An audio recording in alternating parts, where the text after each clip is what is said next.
hatred, jealousy, all these vices should be driven out by ourselves.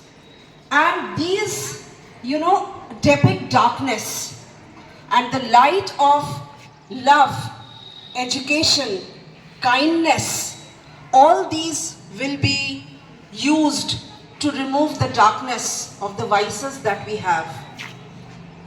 So let us remember that the festival that we are about to celebrate is symbolic of the fact that it's celebrated to, show that there is always victory of good over evil.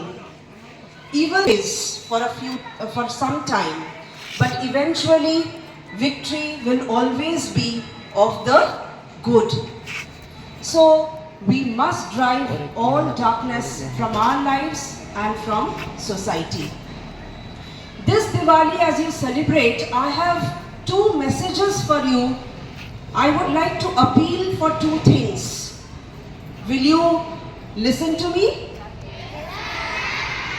Number one, the diyas or the other items that we buy should be Swadeshi. You understand what is Swadeshi?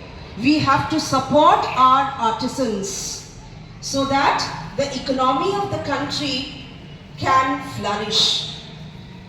Is that clear, everybody?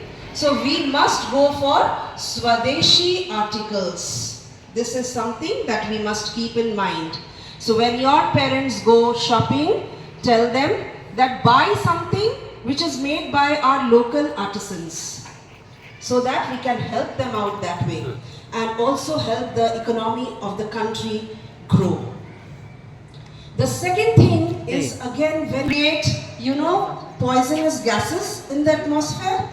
So be eco-friendly, go eco-friendly, buy things that does not disturb our environment. So what are the two things I mentioned here? Number one, go for Swadeshi articles. Number two, be responsible towards your environment as you celebrate the Festival of Lights.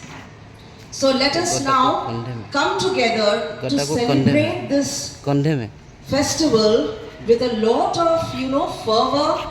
We should overcome the darkness within us and create light in the life of others. How? Just do a little work of kindness, children, and that work of kindness will be a big diya in somebody's life. So strive for that, be kind, be good, try to overcome all the bad qualities that lie within us. With this, I wish everybody a very happy, a very safe and eco-friendly Diwali. Thank you so much.